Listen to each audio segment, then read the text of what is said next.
Hello and welcome to Off the Shelf with Phil and Dave, the movie talk show where each week one of us takes a movie off our shelf, presents it to the other, and discusses it at length.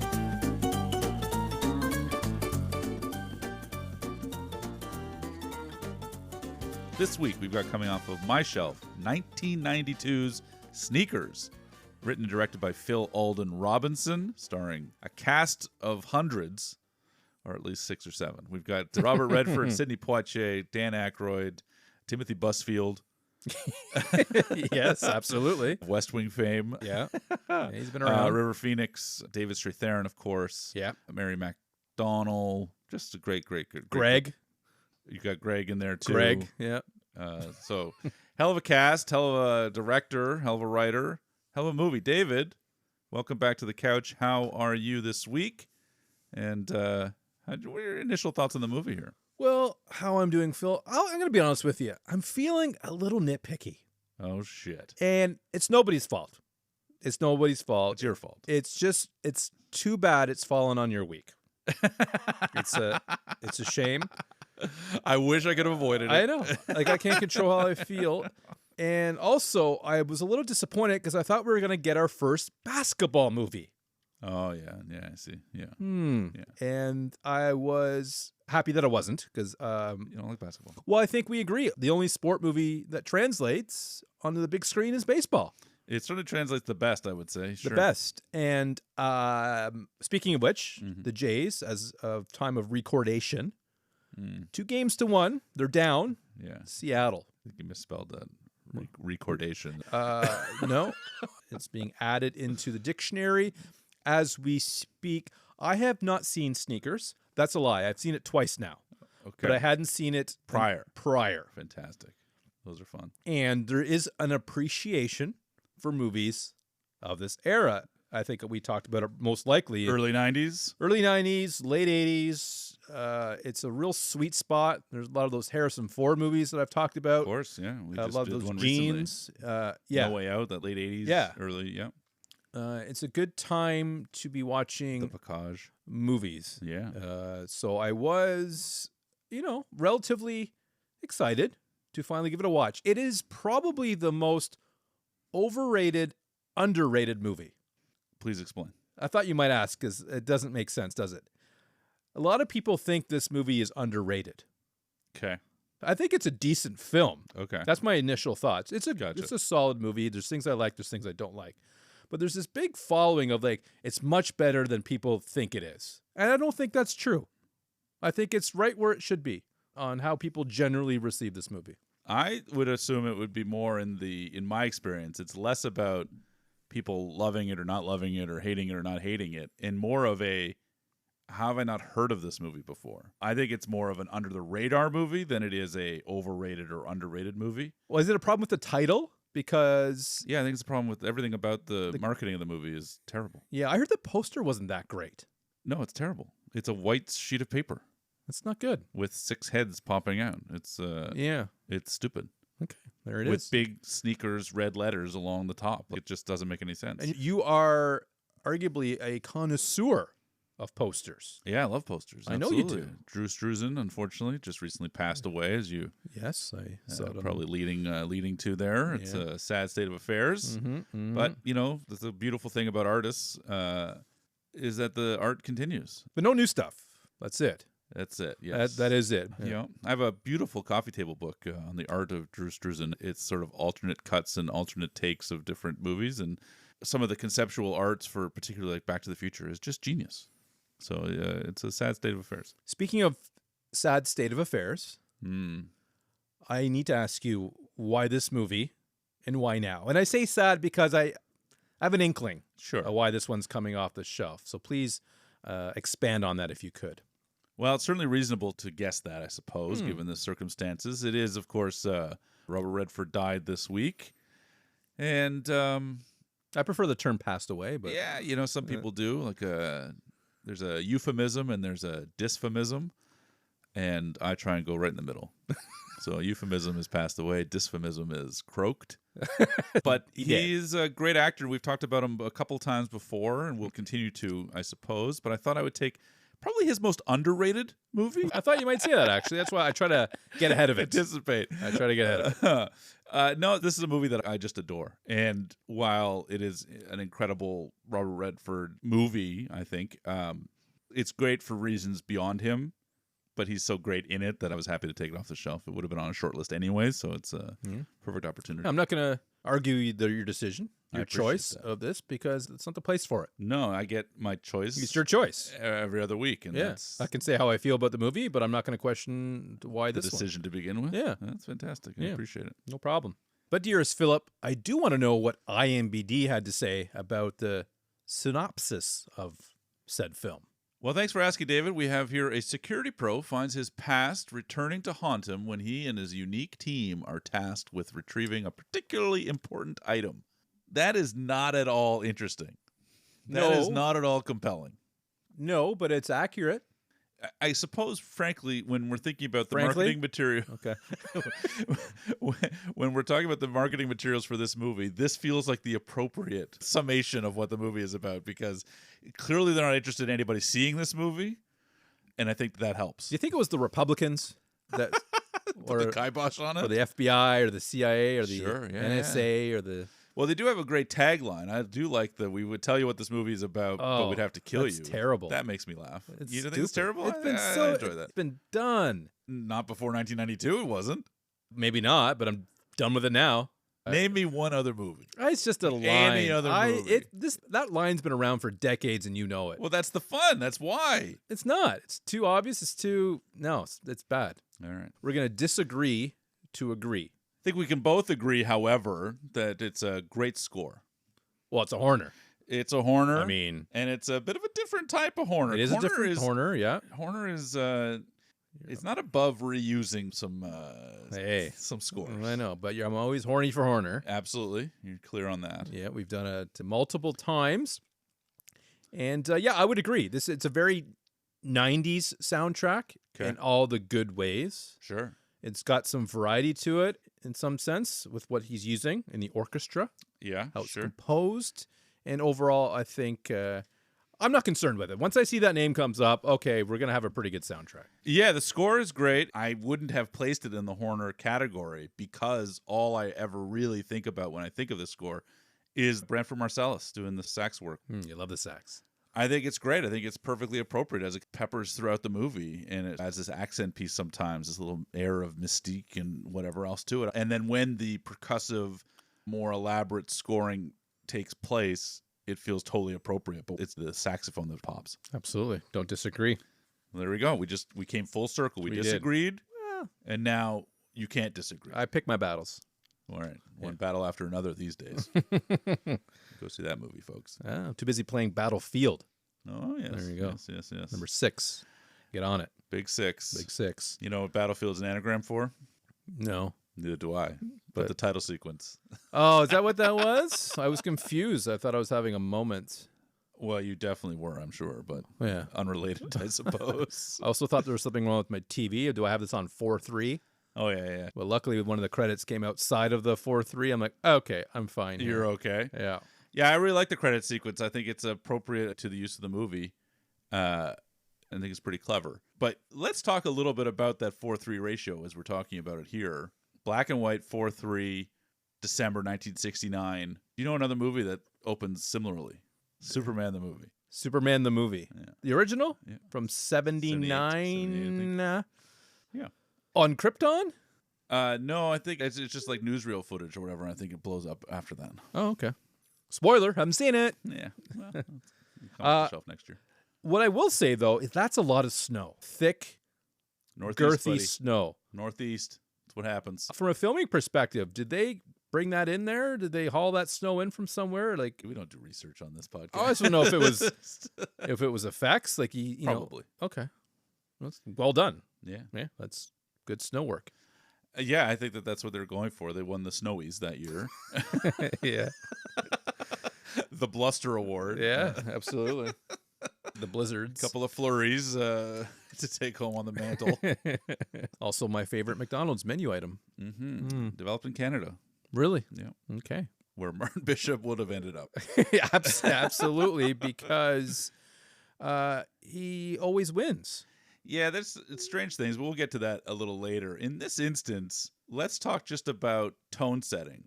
We talked about the wraparound in No Way Out, where you sort of open at the end and then kind of come all the way back. Now, this obviously doesn't do that. Clearly. But does still do this preamble, prologue, if you will, to the story. What are your thoughts on that as a narrative device? Just to give us that a little piece of information that's going to come back later. That's right. And you don't want to just general exposition and chatter throughout the movie, so you can nip it in the bud by giving us a 6 or 7 minute sequence here. I like it. Yeah? Okay. I typically enjoy a movie in which at the beginning starts 30 years prior, 20 years. I mean, it doesn't matter how many years it is. Sure. I mean, if it's just 3 months, it doesn't have as much gusto. Yep. I'm into that. And in this movie, you think it's effective? I think it's Are effective. you into the movie, like where this is going, who are these people, that kind of stuff? Yes. Now, like I said, my overall feelings of this movie are mixed. Yes. But the beginning there's no mix there. I'm on board with it. I felt that the choice of actors to play younger versions of Kingsley and Redford, right? Yeah. I especially thought the Kingsley. Oh, yeah. I really connected to, hey, that was actually Kingsley in 1969. Yeah. Obviously, he doesn't look like him, but the mannerisms. The vibe. The vibe, yeah, I think would be the vibe. As for Redford, I think he could have got any young, good-looking blonde kid, and it would have worked fine. Yeah. I'm not saying it doesn't work. I thought it worked really well. No, it worked perfectly fine, but I thought it was an easier one to work, where Kingsley character, he's a little more... Well, he's crazy, we find out later. Spoiler, if you haven't watched the movie, please do. Don't listen to this until you obviously watch it, because we typically give away a lot of the movie, I find, when we have these conversations. Yes. We should have a disclaimer, maybe. After 5 years, we'll have a disclaimer at the beginning of every episode. I love the groundwork. I love how they lay this one out. Yeah, I thought casting was great, and I did think that one kid gave me David Paymer vibes, young Cosmo. But I thought... It does a good job, and I thought that because it was shot differently, they added an extra layer of distance, if you will, to the rest of the movie. And we know why Martin Bishop, now Bryce, is on the run. So Cosmo gets arrested, and Marty disappears. You mentioned the name Bryce. Yeah. Wow. What are the odds? I would have never guessed. Did you remember his character's name? No. I remember him as Bishop. Because I got the impression what you're doing here. I mean, it worked out well for you that Robert died, but I made some calls. You're trying to one-up me. Oh, there's a million Redford movies. Now, I said I wasn't going to criticize your choice of this specific one, but it's bottling up a little bit. Okay. You're just trying to one-up my No Way Out. Yeah. Well, it's either this or Out of Africa, Great Gatsby, The Way We Were. I mean, these are not movies you want to watch. You don't know that. I know you. It's true. You're probably right. And while I enjoy often taking the movies off that you don't want to watch, this one I thought I'd give you a break. I would just watch Spy Game again and again. That's right. And over again. and over. This and is the again. one. This is my one. This is my one Redford. We have all the President's Men in the archives as well. True. I got a couple Redfords on my shelf. Let's be clear about that. I gave this one to you because of your affinity for film more than me. I said this really impacted you, even though I think I'm the bigger Redford fan. Probably. I mean, I have no basis for that whatsoever. He was never in Seinfeld, as far as I know. No, a little bit of red in his hair. Okay, there's a bond there. There's a bond, not James, but there's a bond. Fair. But nonetheless, it was a fun coincidence to have a back-to-back. Yeah, as soon as I heard it, I was like, oh my gosh. It's a good movie name. Yeah, it works. Yep. Not unlike Bishop, which is great for aliens. Mm-hmm. There's a bishop in that one. Oh, okay. Also chess. Yes. That's a great piece. Yeah, great. I also noticed early on in the movie, the dot printer. Oh, yes. Again, riding my coattails. That's right. Well, No Way Out walked so that Sneakers could run. Nice. Yeah, that's good. It is. I'm gonna edit that out. That's so good. I'm not going to give it to you. Not going to give it to you. What's also funny before we go to present day, we've talked about it recently because we have been taking a trip back to the 80s and 90s as we enjoy and the hits of today sometimes, is the fact if this was today, like not 1969, he's not going out for pizza. The pizza's coming to him. Yeah. They're Uber eating that. I've thought about this. In that weather? I've thought about this, and I think... Of course you did. Even back then, you could probably still have delivery. Yeah, that's even true. Without a shameless plug for Uber. Trying to get some I'm trying some here. Free sponsorship I'm here. trying here. But yeah, even in those days, I think a delivery would have probably been a better situation. Not for Bishop. Yeah, but certainly for Cosmo. Absolutely, but they chose Delicio instead. Delicio for that pizza at home. It's delicious, so that's why it's called Delicio, and a little bit healthier. No. Yeah, probably not. No, not even a little bit. But that's what gets Bryce out of the building. Cosmo gets arrested very quickly. As soon as Bryce is gone. Oh, yeah. He gets in the car, basically, and they're already raiding the thing. This movie, I will give credit. I'm trying to be better at this. Noticing the small things. You're not being so, I hate it. Everything about it sucks. A lot of growth here. But some filmatic elements that you would pick up on, I'm trying to beat you to the punch. I love it. And just seeing the flashing lights in the rear view mirror, it's very subtle. Yep. But it's just the right amount. Totally. And I swear to God, that was Nitty driving that cop car. But that's a very small role for him, considering he had such a big role prior to that in the Untouchables. Yeah. What a tough best racket. Best bad guys in all the movies that we've seen, probably. So good. It was not him. I double-checked, though, nonetheless. Yeah, speaking of the filmic style, having that snowy scape dissolve and sort of evolve into the static on the television, on the monitor, and as the camera pulls back to reveal now we're in present day. In 16:9. In proper 16:9 in the van. Yeah. Which I love the static. It reminds me of waking up at 3 a.m. Yes. And there's nothing on TV, and either you get the bars or you just get static. Those days, man, they'll never happen again. And they won't. I thought the same. I used to love kind of hearing the national anthem at the end of your broadcast day. Yeah, or on a picture of Parliament, I think sometimes even on City TV they had a thing called Night Moves, and it would just be a jazz like a jazz score to a camera walking around Toronto and in and out of the Eaton Center and around. It was very soothing, very calming. I often would fall asleep to that at like 2:30 or whatever. Well, I usually fell asleep to French channels. Bleu Nuit. So, and I was just thinking about that the other day, actually, when I was walking to work. Emmanuel #5. What a great series. We could bring that off the shelf. That's right. Yeah. Nothing compared to today's standards. No. Pretty light, you know. Yeah, but I remember it's an enjoyable situation over there. It's a great time of my life, but this is a great time for Bishop's life, too. He's got a job. Yeah. Where you can nap. You can nap on the job.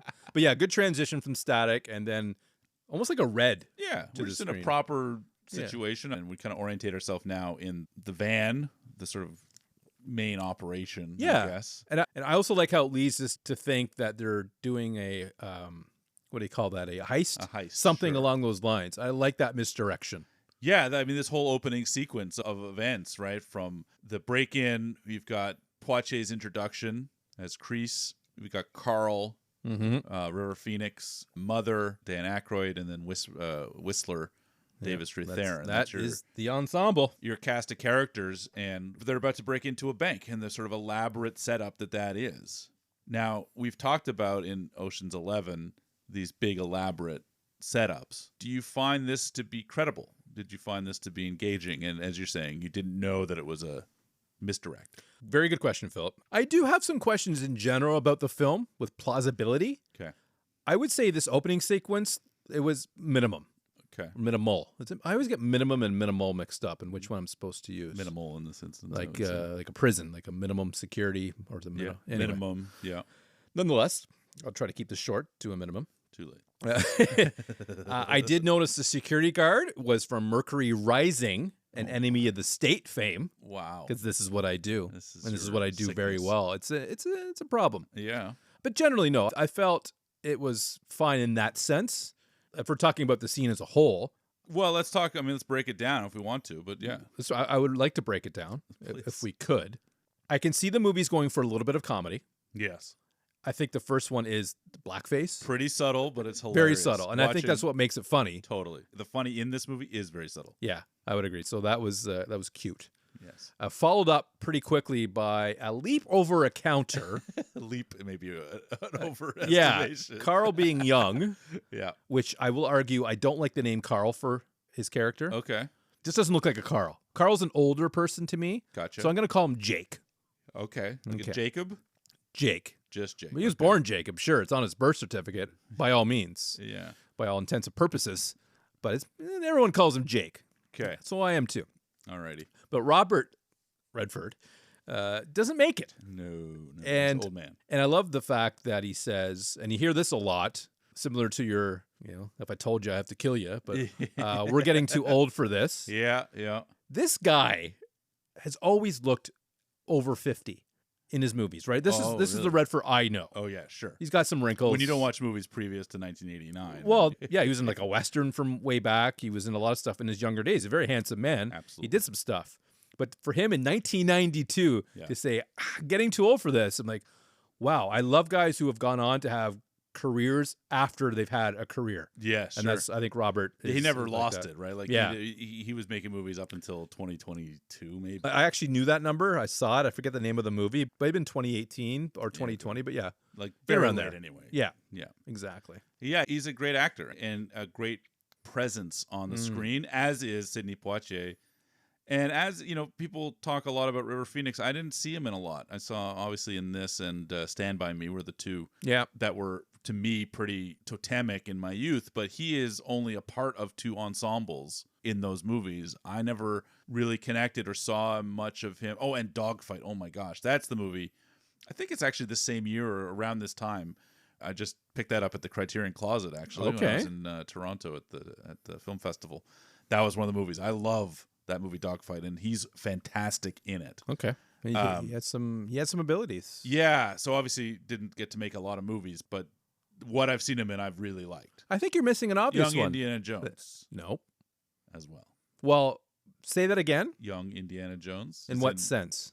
Well, he plays young Indiana Jones. Well, I think there was a show. There is, but we don't talk about TV on this podcast. We don't. As you recall. So what you should have said is he was in The Last Crusade. Yeah, but he played young he Indiana did, Jones. But someone could get that mixed up with the show because I think anymore. there's a TV. Yeah. We've along. solved that. Yeah.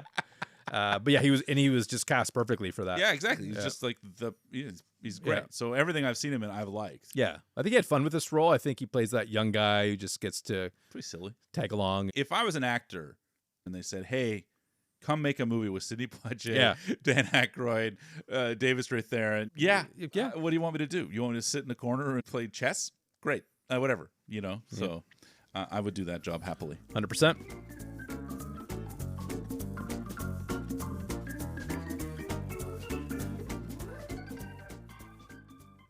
You said you were misdirected. Did you feel cheated by that? No, I felt great about that. Happy to be taken on the ride? Yeah. $100,000. I love the comment, and it makes much more sense a moment later. Yeah. Where it said, I feel that I just can't trust my money in this bank or something. That's right. Why are you closing your account? Yeah. And then there's a weird interaction with a security guard, almost like they're in on it together. A little bit. I think it was. Maybe. And then he goes upstairs. Yes. I thought that was a weird place to have the exit. Yeah.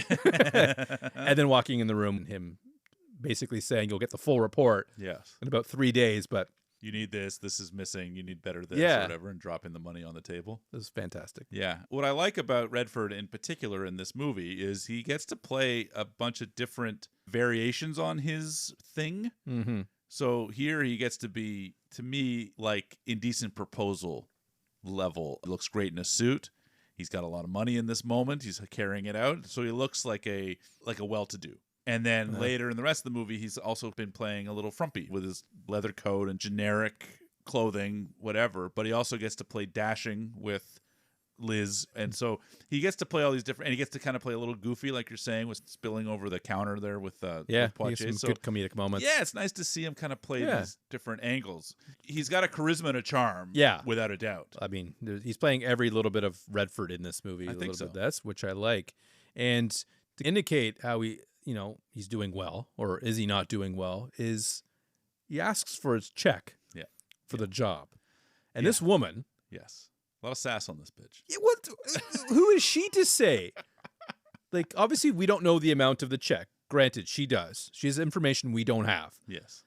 And he says, "What's a living?" And she's like, "Well, not a very good one." I did not appreciate that. No. You just saved them potentially millions and millions of dollars. This chick is out of a job. Yeah. For sure. Yeah, strongly worded letter. At least. For sure. At least. But I wrote that down, buddy.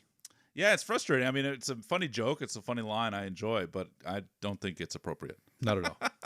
What I also found funny a moment later when they're at their clubhouse. Yep. And if you're not doing well and you're not making a lot of money, I don't think you afford that place. No, they're doing fine. They're doing fine. So the hell with She's her. a liar and a mean-spirited person. Yeah, possibly a thief. Potentially. We don't know. She might be skimming. She's in on it. But River Phoenix Carl, Jake, he's walking across the room, and he's walking almost like a penguin, like he's got like a speed walk to him. Yeah. Kind of look like you, actually. And I just thought it stood out to me for no reason. It's no particular reason. Enough to write it down in a note. And broadcast it. Yeah, I just thought it was an interesting choice to show that camera angle. Yeah. You could have just had him coming towards the camera instead of the rear shot. Yeah, when you've waddling. got a young River Phoenix in your movie, you want the rear shot, buddy. Yeah, but this is not that walk. No, it's not that walk, but nonetheless. Made me think of George Clooney in Out of Sight. Okay. Walking out of prison? A little bit, yeah. Well, that makes more sense. That makes more sense, my friends. I don't know a lot about prison, but I do know a couple of things. You did do that tour in I did. Kingston, and this movie's set in San Francisco with the beautiful Alcatraz. I think we see that. We do, That makes sense. I like a movie shot in San Fran. Oh, it's one of my favorite cities. Spent 9 days there. It's Loved great. it. You got Aykroyd with the 49ers hat. Oh, Yeah, yeah. yeah, Fantastic. Not to give too much away, but... Telegraph Hill, Lombard Street, Pier 39. I loved it there. Can't wait to go back. Well, good. I'm happy to hear it. Maybe you'll meet Busfield out there. He loves the Bay Area. Yeah, he's a lovely man, too. He is. Field of Dreams. Field of Dreams. So he's an sorry. Phil Alden Robinson. Robinson. Yes. Yeah, you see what I did. Absolutely, yeah. Yeah. He was in Revenge of the Nerds. 30-something? 30-something for sure. And, I mean, really, he's Danny Kincannon for me on West Wing. Absolutely. Yeah, I knew you Perfect did casting. I knew you'd do that. Always, every always, chance. Yeah, always West Wing. But he's fun to see on the screen. I think the other guy might be named Gregory Jones. If not, he is now. Perfect. Yeah, there you go. It's more than I have to offer, so just make up a name. Yeah, and it's a face that you would know. It's a face I recognize for up. sure. But they play off each other quite well. So they are, for all intents and purposes, NSA. They're with the government. With the government, yeah. They say they're NSA. Yeah. Yeah. And they have a job for they're betting for these guys to do a job. And they seem to know a little bit more than Bishop would like him to know. Yes. It's a very good way to give us a little bit of history of each of the characters. What do you call that? Exposition? Yes. I think that's clever. It's presenting it in a way that is that. It is a chance for us to get the exposition, to get the background on who these guys are. You're a vetter. You've vetted. I vet. You've got Kreese, who's got a decorated history, and and Redford's got an excuse for him, and he's got an excuse for everybody, you know? We're the one that caught him. That's right. Carl. They caught Carl. That's right. Changing his grades. Yeah, changing his name, too, to Jake somehow. Yeah. But yeah, so he has an excuse for everybody, and then they get to him, and then I think that's a great pivot point. Just empty. Yeah. Nothing. This guy doesn't exist, so there's obviously something there. Yeah. Yeah, and then he receives an envelope saying, if you change your mind, because he's clearly not into the gig. Yeah, he feels threatened, right? It's like, oh, wait a minute, we don't do this. We don't work for the government. We're out. Yeah, there's a moment where he is sitting at the table, and you have Busfield on one side, Greg Jones kind of above him. And he's basically just got the arms and shoulders of each of these guys in front of him, almost as if they're blocking him in the shot. Yeah, it's almost like an emotional No Way Out. That's right. You know what I mean? Yes, absolutely. There it is. But I love it. And then, Bishop, it just wants nothing to do with it, kicks them out, and basically... Yeah. But they know. They know. They know. They know. The one thing that Bishop doesn't want them to know. Exactly. He lived in Canada for a while. They had his past. And how do you feel about a scene like that? And the very next scene is basically almost like a continuation of that. Do you think they could have just taken care of that all in that one scene? Or is it better that he mulls with it? He sits with it for a little bit? Because it's like right afterwards, he's going to see them. Okay, I don't have a choice, do I? I think I would probably have preferred a little bit of mulling time. I like that it's not the same scene, just to keep it moving, change the scenery, change the things. You're not for sure. I can get behind that. In an office. It was a conference room, actually. Sure. Yeah. What I would hate more is something like where the conversation is continuing, but the locations change. Yeah. And that's a thing in movies that drives me absolutely bonkers. Yeah. You want to feel like they slept for 8 hours. Well, at the very least. They've had a coffee. For sure. It's a new day. It's like you're talking in a van on the way, and then you cut to your shopping. You got your cart half full, and it's like your conversation is it's the same conversation. So that to me is like, you're writing it just to change it up. I don't watch those kind of movies. Oh, okay. No. I have high standards, You buddy. will. And they have what's fun about it, Philip, because we hear a lot about the FBI, the CIA, the NSA, especially TV. Sure. There's a lot of shows about it. Do we know what they're responsible for or what they do? Yeah, that's a great moment in that same interchange. Where, Yeah. Oh, yeah, you guys are the ones breathing on the other side of my phone. No, that's the FBI. Oh, yeah, that's right. You're the ones that just overthrow governments. That's the CIA, which we saw in American Made. Of course. So I'm like, yeah, okay, that checks out. Totally. And then NSA, national security, you're looking out at other people's people. Yeah, other people. Yeah, but you're not. They don't have jurisdiction to listen to your... So the whole thing, yeah, we're kind of go under the radar. We get these guys to work for us, and that way we get what we need without... going to Congress and having to do it all that. The appropriations and all the other stuff. And I think it's important to explain it because you have to trick Bishop to believing they're NSA. Totally. And I assumed they were, so I fell for it. Yeah, totally. I mean, you look well, and you've got a little badge, and you're showing your things. Absolutely. Yeah, and they're talking the talk, right? Absolutely. Timothy Busfield. I mean, come on. But now Bishop has to convince his team. That's right. Because this could be a little dangerous because the word Russians comes up. This is a post-Cold War. Yeah. 92. It just had fallen just a couple years prior. You got to convince them all for $175,000, which I have to question. Maybe it's because it's 2025. Doesn't seem like a lot of money. Let's dig out the old... You're going to convert it to today funds? Convert it because not only is it not a lot of money, well, I mean, for me, that would be great, but you're dividing it 5 ways. So it's only like $30,000, $35,000 each, which is, a year's salary. Would you risk your life for a year's salary? I guess is my question. Yeah, I think I probably would. I risk my life for anything, man. I like to live on the edge. I don't see that. I don't see you doing that. You see it. I'm always on the edge of my seats. I'm on the edge of the couch. I thought you had a back problem or something. I'm living on the edge, buddy. Me and Aerosmith going home. Yeah, I don't think so. But to answer the question, in 2025, $175,000 is worth about $400,000. That helps. So that does help. Either way, Whistler's in it for the money. He doesn't care. Doesn't care. Great line. Whistler's the best character. He's fantastic. We'll definitely have a few moments with him for sure. Absolutely. Because he has some really great scenes. Carl also is feeling the same way. Yep. Kreese, not so much. Yeah, Kreese doesn't want anything to do with this. No. Aykroyd needs like one line to convince him. Yeah, he doesn't. And he's in. Yeah.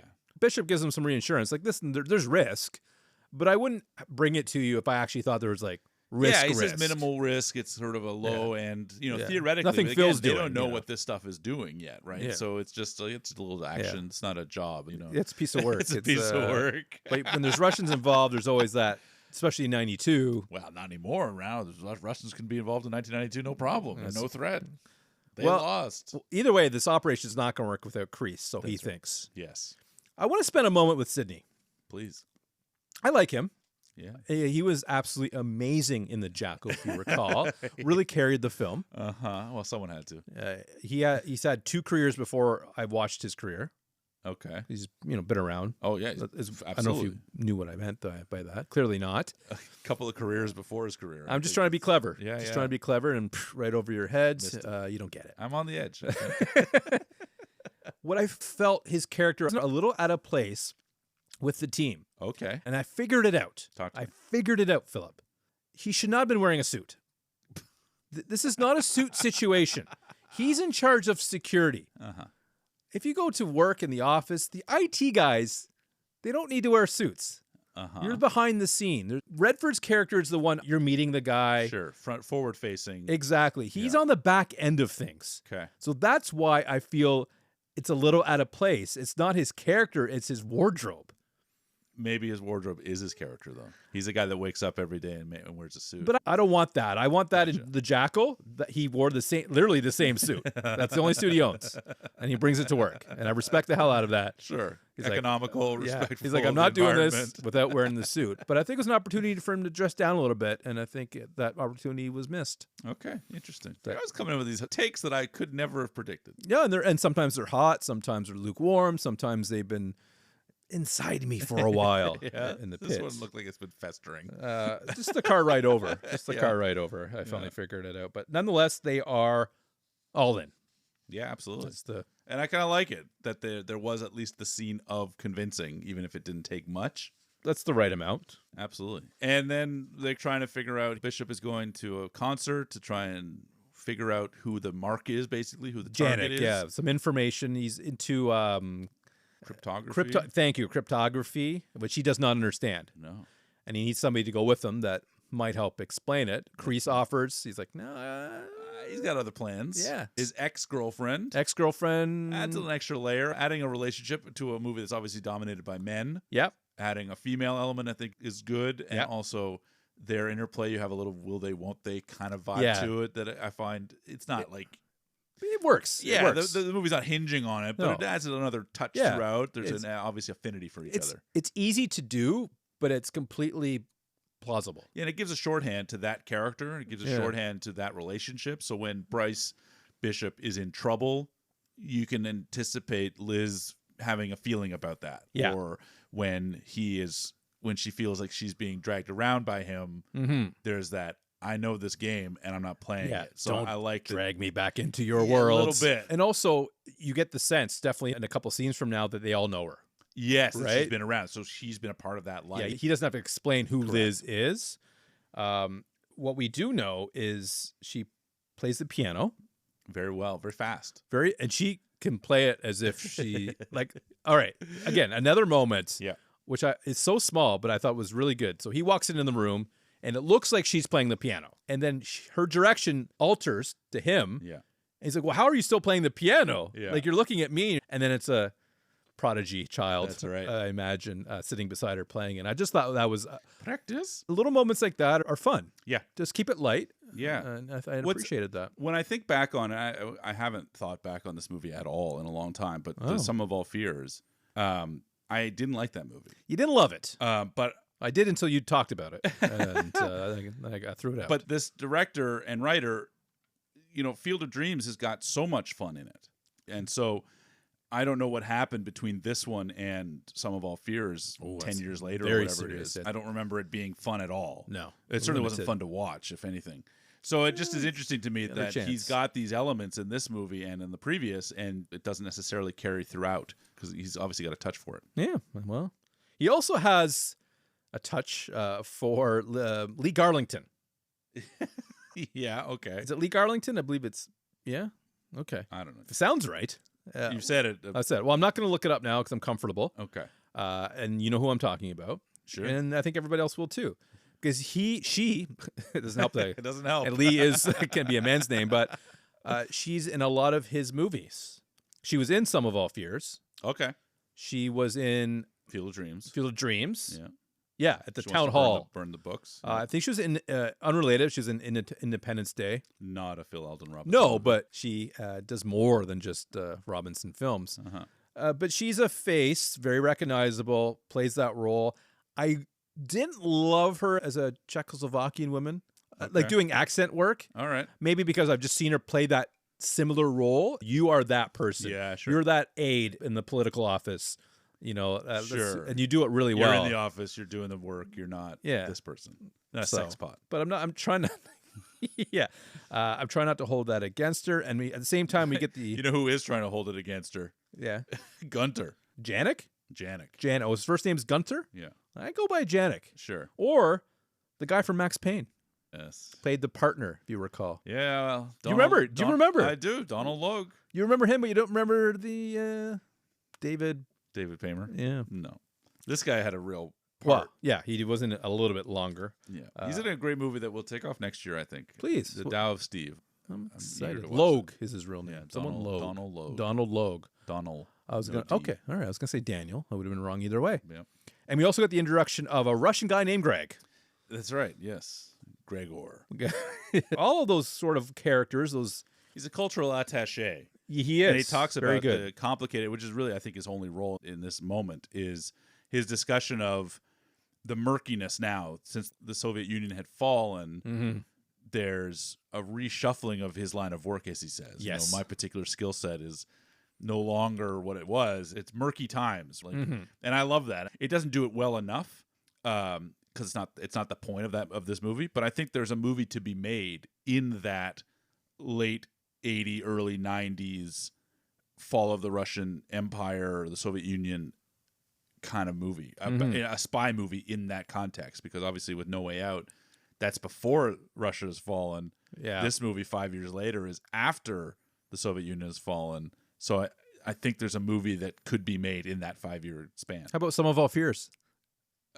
Is that what it's about? I don't know. Yeah, it's spy. It's fallen. It's they call it Russia, I believe. I don't know when that takes place in the timeline. That's the key. It's got to be set in that 89 to 92. I don't know, because Clancy's all over the place when it comes to the timelines. Because obviously you have Harrison playing an older version of Jack Ryan. Jack Ryan, thank you. And then you have Hunt for Red. So I always get mixed up with too many actors have played the role. Yeah, and he doesn't keep a timeline that's specific. James Earl Jones. Obviously, a Robinson guy is sort of like the mainstay in that series until, unfortunately, he dies of clear and present danger. If you haven't seen it, also in the archives, one of my best picks, I must say. But we get to spend the night spying on Janek's office. Yes, indeed. This is a showcase. Not really showcase. I do have some questions around it, but I want to hear from you first. You are a fan of surveillance. Yeah, absolutely. Yeah. You have Mother. He seems to be the sound guy in a lot of these situations. He's got the mic out so he can get audio. Okay. Yeah. Yeah. You've seen it, right? Yeah. And then you have 3 other people who all want eyes on it. Now, what's interesting to me is you have Lee Garlington walk in. Janek's trying to do some work, apparently. Yes, he's got his work. Yeah, and they're trying to figure out where's the black box. Maybe we can get his password on the computer. Yep. All sorts of cool things happening. They got a telescope. They can see what's happening. Great They're filming lens. it. Absolutely. Great lens. The blinds are up, luckily. Yeah. And then you get Lee Garlington, again, lover, making a lot of noises. Yeah. And we just hear, much like Whistler, just the audio cues. Yeah. But no visual.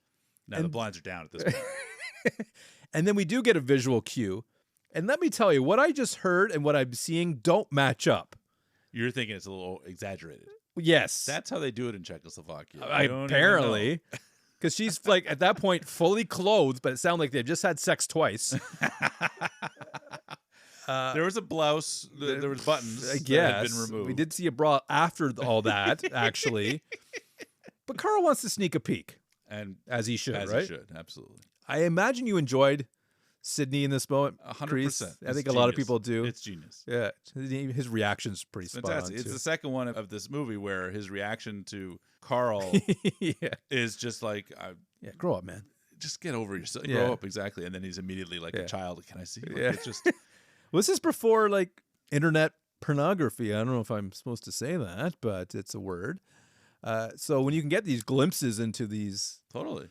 And some people have a thing, even voyeurism. With the internet, people want to see. Voyeurism is a huge thing. 100%. Huge thing. So people like to be watched and watching. So I mean, it's just it's a whole genre. Absolutely, it's totally natural.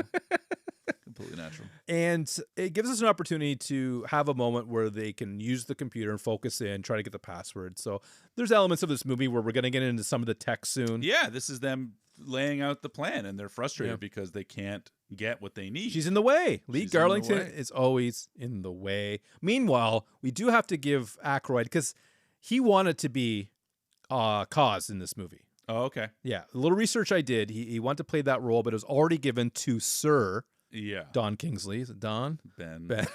Like a Don King. So he got this role, and there wasn't a whole lot of meat on the bone. So from what I understand, the whole conspiracy stuff, because he's going on about JFK. Sure. Fake moon landing. Oh, he was shot, but he wasn't killed. And the whole moon landing. The earthquake. Moonlighting's a great show. Broadway, but the whole conspiracy stuff and him annoying Kreese was added into the script during sort of the reading of it. A lot of ad-libbing. Oh, ad-libbing. So they I don't know if it was or they... Well, okay, it may not have been ad-libbed, but the idea of it came to fruition after the script had already been finalized. Gotcha. Are you with me here? Well, I don't know. You did the research. I did. One of us has to do it. I wanted to hear the whole story. I'm tired of doing all the research for your movies. All right. I expect the same from you next week. All right? Yeah. I'll check the garbage bin. Do you... I don't know what that means. Do you know this? Do you know the difference between an answering service and an answering machine? Yes. okay, because It's an integral difference right now. Yeah, it's the deal breaker. It's what Whistler. It's a convenience. I think it's brilliant. Okay, all right. I love it. I think I think it's such a great thing. Now, granted, in this day and age, an answering service isn't really very common. No, but beepers. It's the business thing of that era. Yeah, I guess that checks out. You have a service, and so she reveals that he does. Yeah, I called your service, and you don't call. So why is that there? You know what? You're right. And Whistler, don't look, listen. Yeah, is a genius line. Mm-hmm. We talk about Stratheron later, but oh, yeah. he's so good in those kind of moments, and the writing I think is so tight that you have that. Yeah, it makes complete sense, and that's good writing to me, particularly for these types of movies. These people are supposed to be smarter than we are. Like, they're the ones doing the job. They're doing the job. They're definitely should be smarter than us. Yeah, so I love it. I think it's great, and his casual nature of the black box is on the desk between this and that. You're like, oh shit, that's right, because Carl explained. What are we looking at? Oh, we're looking at this on the desk. Yeah. There's an answer machine. They're literally looking for a black box. Come on, think outside of the box. Exactly. By the way, Lee Garlington was in Seinfeld. Of course she was. Very first episode. First episode. She got fired. Never came back. That's true. I know she got fired. She got fired. You're hired for the pilot, then you're a waitress in a she was Monk's supposed to restaurant. Be a regular? A regular, and she got fired. Jerry didn't like her, maybe? Probably. Yeah. Probably Palestinian or something. Yeah, maybe. Yeah, it's a real problem. Yeah. I separate the man from the comedy. The artist.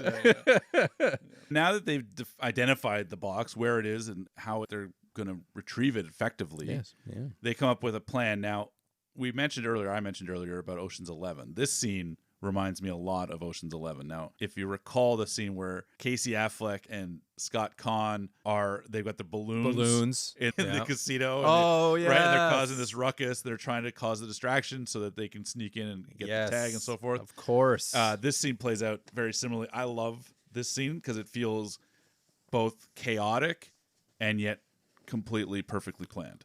Yeah, it's believable. It feels totally natural. Yeah. It's not plot contrivance. We need him to press the button. If I were in that position as like customer service guy, what I think is great is he doesn't walk in with the cake, because that feels he like needs too easy. Yeah. He's got the little groundwork. Has my wife been here? She dropped off a cake. Have you seen it? It's not his first rodeo, buddy. All of that. Planting. Planting seeds into the heads of people and then get them while they're distracted. Yeah, I'm with it. Anyway, I think it's a perfect little 2-minute encapsulation of what makes this team good at what they do, and the writing to be just really great for setting those kind of things up. Generally. For them. Generally. Yeah.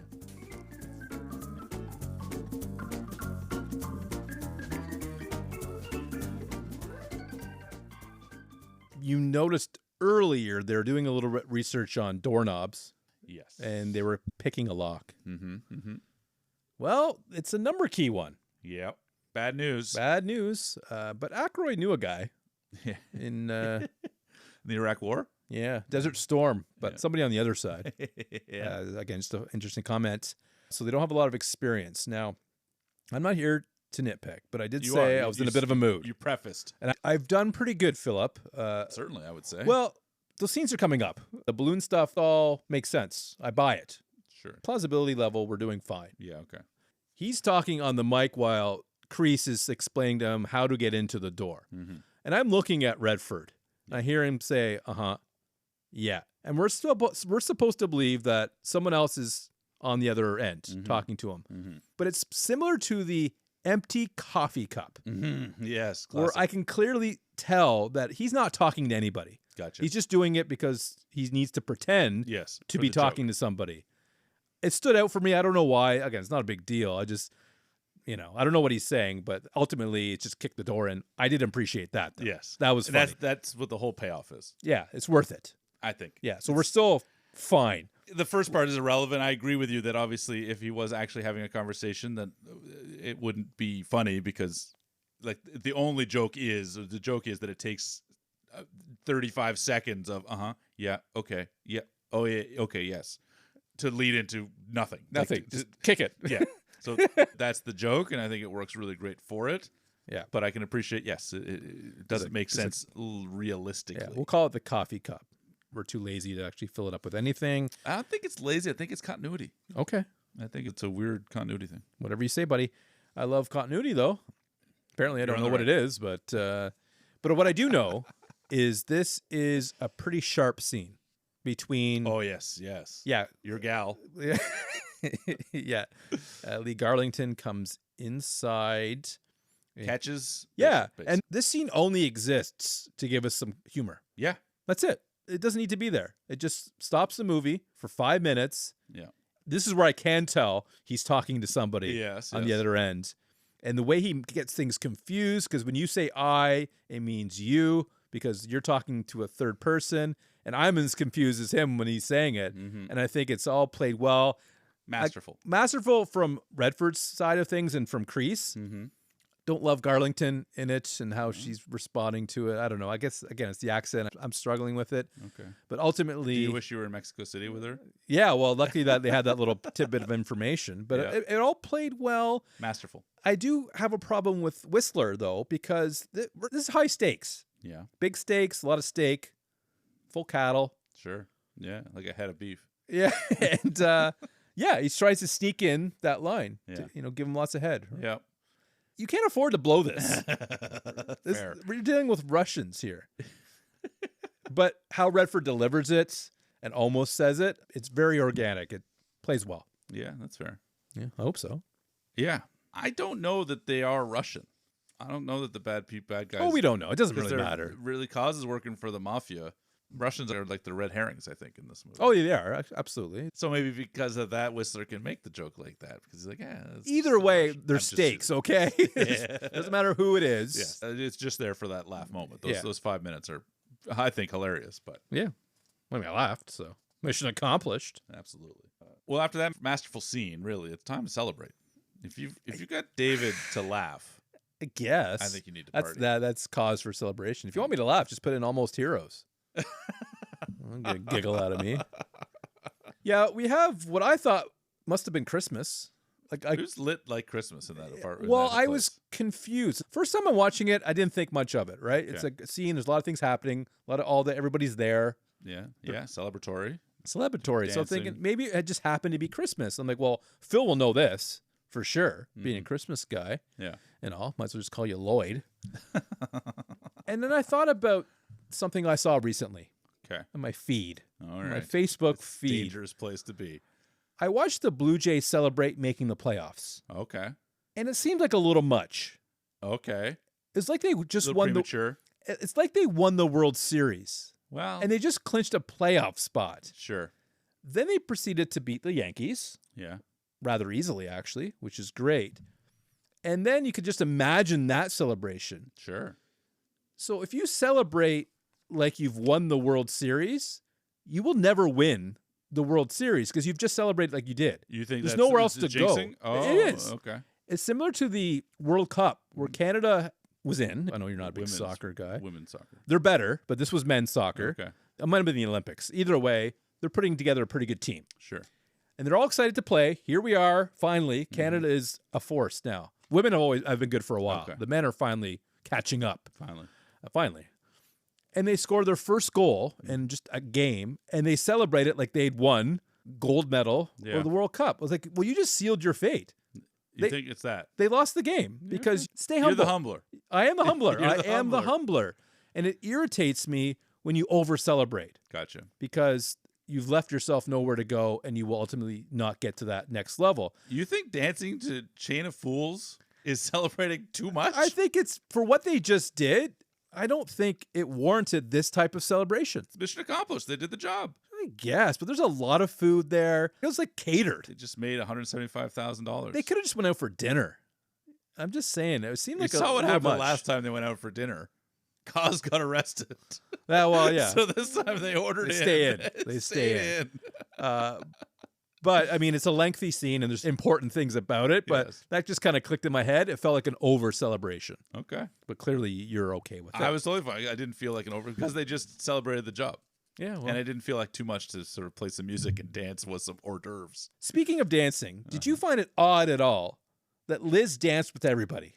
No, we just established earlier that they're all friendly. Okay. Very friendly. Just put a pin in that one. Okay. Because there's three things in this movie that just made her character a little odd to me. But that's number one. That's number one. Okay. So mark that down. She danced with everybody. And everybody danced differently, which is probably the purpose of the scene, to give us a little bit of a giggle there.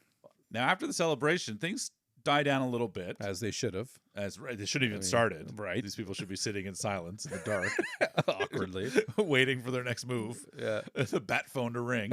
But we get, Redford opens up a little bit, reveals his relationship with Cosmo and what happened that night.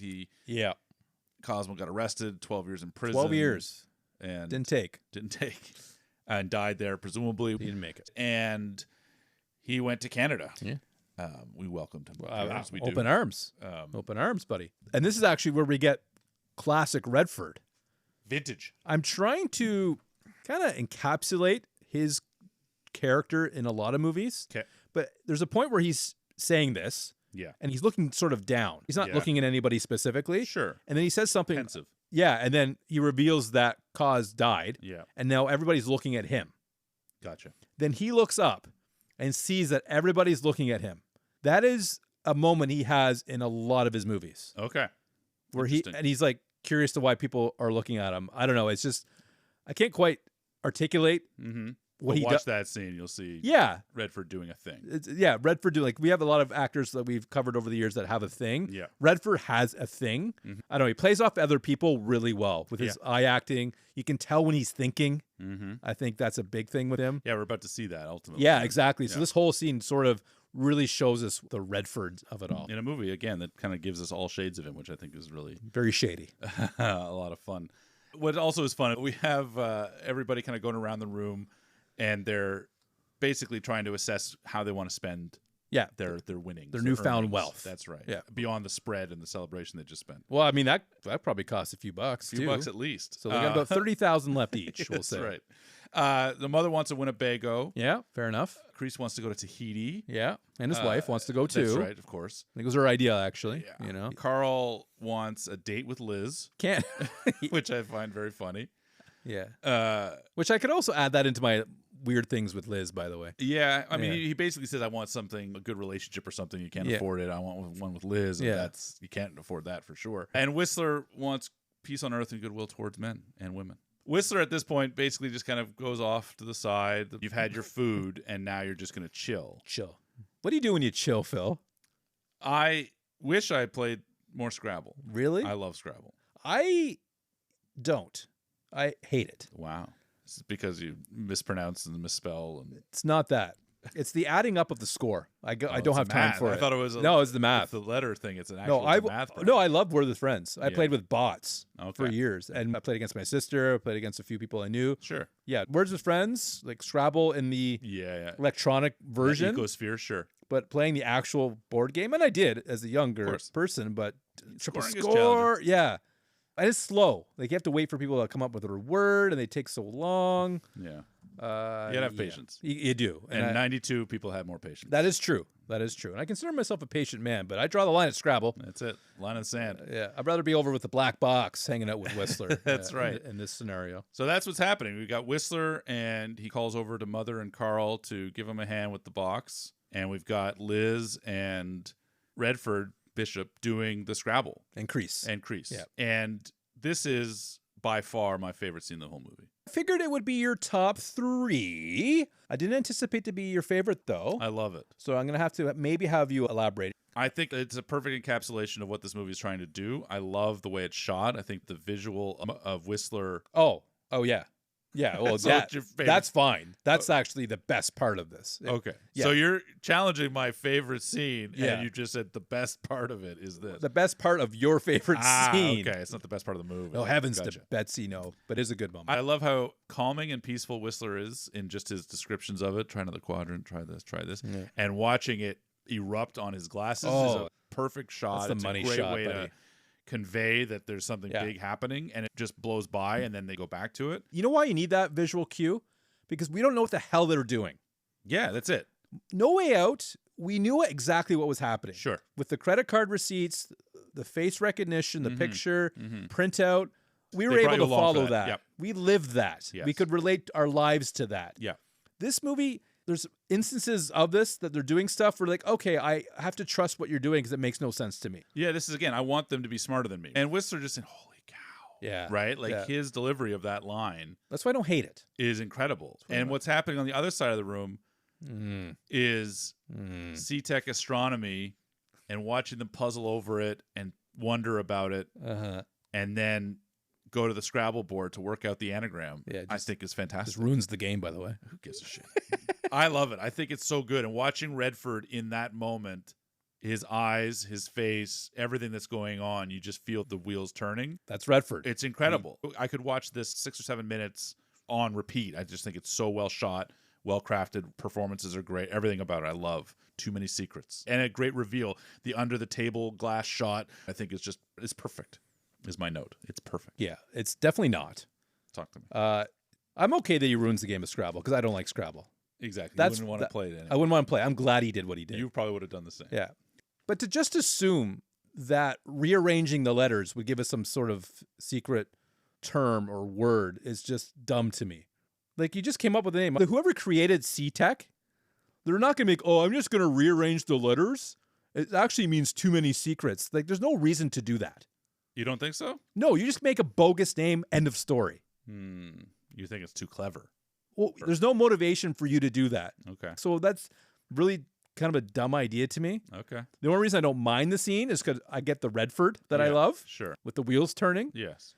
The words they've come up with that aren't right are stupid. Monterey's coast? That makes perfect sense. What does that mean? The coast of Monterey is a city in California. Okay. So what? What does that mean? What does rat semen mean? Like well, we know what that means. Like, that's the one thing that tried to be funny. I'm like, that's not even like funny. I know, it's my least favorite moment. It reminded me of Varsity Blues where he's coming up with all the dick names. Exactly. It's like, Pedro. That's the Pedro of the answer. Yeah. So I just think this is the plausibility where I'm like, okay, I am out on that part of the scene, but it is shot well. Yeah. Granted. And I do love the Whistler side of things.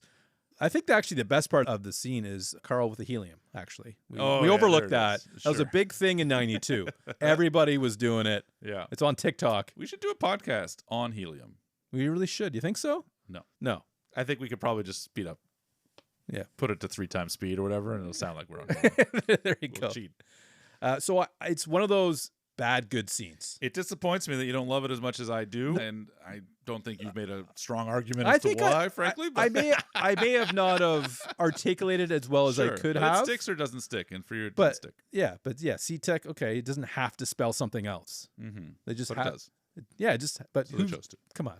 And I'm not the only one. There's people out there that feel the same way. They probably articulate themselves better. We should have them on the show to explain my. Well, I'll tell you who doesn't need any further explanation is Kreese. He wants this thing shut down immediately. Of course. As soon as they realize they have access to the code breaker, it's all the codes. Yeah. And another thing I don't like, maybe this will be more. Maybe I'll explain this better. Hit me. I think it's Whistler. He says, "Does anyone want to murder 500 people?" That's what he says, more or less. Okay. Because they get into air traffic control. Yeah, sure. And he says, does anyone want to take down 2 passenger planes? Yeah. Who wants to murder 500 people? What a creepy, disgusting, odd thing to say. Pretty odd. Yeah, I got Die Hard 2 flashbacks. I don't remember the line specifically, but there was a lot of like, do you want to take down the power grid? One was, do you want to take down 2 passenger planes? I just thought it was a bad line. It's totally a bad line. Yeah, I agree with unacceptable. Unacceptable. Whistler's better than that. Yeah. He wants peace on Earth. That's right. That's why I have to rewatch the scene because those two things don't connect to me because I'm with you. It's definitely said. Yeah. And I'm 90% sure it was Whistler. Yeah, okay. So it's out of character. Sure, absolutely. And should not be in the film. Is not that. If you want to black out New England, I'm okay with that. No problem. Foxborough Stadium, shut it down. Didn't deserve it anyway. Who wants to watch Tom Brady anyway? Well, it would have been maybe Drew Bledsoe. In 92? This is your team. These are your people. That's even before Bledsoe, actually. That's before I was a Patriots fan, actually. So it doesn't matter. No, it does not matter. I like the Rams at that point. Oh, okay. Yeah, Jim Everett. Yeah, you know. Henry Ellard. Oh, yeah. Cleveland Gary. You know what I'm talking about. Absolutely. 100%. You've won a couple of championships. I know what's up. And yeah, Kreese got to lock it down. Yeah, he's not going to let Liz leave. Not even Liz gets to leave. And at first I thought, why is he letting his wife leave and his kid leave, but Liz can't go? That's an interesting point. But they explain it. Yeah, I guess because Liz knows the secret. Yeah. Liz is a suspect, let's say. Which I don't think was very nice. No, and she doesn't appreciate it. And she shouldn't. No, I think it's really important that she calls them out on it, and she does. Yeah. I look at it, ironically, like if you've got Mother, he's the dad of the group, of the family, which is why he's wearing the suit. He is the guy that runs the show. Even if Redford is your front-facing guy, he's the manager, if you will. That's why he's wearing the suit. I think so. Management. He's just like he's in that higher level of the team, I think. Yeah, he can still wear a sweater, though. Sure, a Cosby sweater. No better dad out there. It's funny. I was looking up a movie that we've done recently, and somebody wrote or produced Ghost Dad. Yeah, Sidney Poitier. He directed it. That's it. Yeah. That was the connective tissue. I'm like, oh, yeah. I got a 4.4. Yeah, it's not a good movie. No. Leonard Part 6, however, is great. Fantastic. Fantastic. And this is where it's the next line that has some overtones. This is number 2. Number 2.5. Okay. Yeah. The whole Carl wanting her number thing is a half point. Oh, okay. Okay. She says, I really enjoyed sleeping with all you guys. Yeah. That's a joke. Yes, it is. You get it. I see where you're... Yeah, okay. Okay. Pin? Okay. We're putting it a pin. She's got a sense of humor. I like it. But more importantly, it's handoff time. 9 a.m. 9 a.m. Yeah. They're off to the Bay Area. Yeah, the Bay. Outside, they're going to drop off the box to Busfield and... Gregory Jones, we think. Greg Jones. Greg Jones. And how do you like how this plays out? Personally, I think it's great. I love Kreese saving the day a little bit. It's your mother. Absolutely. I think he has a similar scene in The Jackal, actually. Yeah. He has this realization. A little moment. Yeah, so he has a little bit of Redford. I mean, he's at the... I like that. I like that Redford is pushing back, too. He's like, I haven't done the thing yet. Like, he doesn't... Like, how clueless he is. Yeah. But the mother thing, it's your mother. Yeah. Mother. It's a great delivery. What's that great from? Line. Mother. It's an SNL skit. Oh, okay. I'm your mother. And we have a quick little newspaper moments. Yes. Is this a pausable newspaper, or I didn't keep on going? I didn't notice. Okay. Janik is dead. Yeah, sadly. Made the front page. Yeah. Of the art section, probably. Yeah. A lot of stuff makes the front page lately in our movies. Well, the front page of that specific section. The San Francisco Times or Chronicle, probably. Maybe the Chronicle. And that seems to set off a bit of an alarm to who they are dealing with. It might not be legit NSA. Correct. Yeah, we don't know. Something's up. Yeah, something's not sitting right. And they try and solve it, as Martin says, by going to the office. Of course. Demolished. Gone. That is dumb. Concerning. Yeah, sorry. Thought you were going to say dumb. Well, I think, in your point, I imagine, is how quickly did it get destroyed after whatever? They try to explain it. It's been scheduled for a while. Okay, yeah, that's fine. No big deal, buddy. Absolutely. And it's an abandoned building, so if I was these guys, I would say, great, I can get in and get out without anybody noticing. Yeah, they did the research. So that feels fine. They found it. Yeah, I'm okay with that. I take the dumb back, buddy. Retracted. But what happens next is, as much as that previous scene we talked about was my favorite scene, this is my favorite line. Or these are my favorite lines, because the building has been destroyed. They're panicked. Mm-hmm. We've got Kreese, who's in the background, pacing on the telephone, and he says, don't tell me you can't do it, because I know you can. Who's he talking to? And don't tell me you won't do it, because I've got to have it. Oh, wow. Damn it, I need to know. I need to know now. He wasn't even talking to anybody. As he's doing that, he comes and finishes his line in the foreground, in the camera. It's a phenomenal delivery of phenomenal lines that feel the sense of urgency and panic from people who know and are exercising that strength and that power. And from a cinematography perspective, watching him go from the background, pacing through the scene to get to deliver that line in such a beautiful frame. I'm like, God, I just love his delivery. I don't see a lot of Sidney Poitier movies. Obviously, The Jackal in the archives. One of the greats, yeah. He's not an actor that we've gone to a number of times. But when I watch him in this, I think he just delivers so strongly these lines. He's fantastic. I love it. I think he recreates that shot in Ghost Dad, actually. Minus the tie. Yeah, sure. Yeah. He's not in that movie. No, but he wrote it in there for Cosby to do. For the cause? Yeah. Right. Yeah. Another cause. Wow. Yeah. It's all coming together. Yeah, both troublemakers, to say the least. Yes. Anyway, that sort of follows up with the line that they probably were government, just not ours. Just not ours. Yeah, that's a great line. That's good. There's some good lines in this. Yeah. Definitely. Writing. Yeah. Well, glad to hear we got your favorite lines out of the way. We have nowhere to go but down. That's right. Movie kind of falls apart after this. I'm joking. One of my favorite scenes is coming up soonish.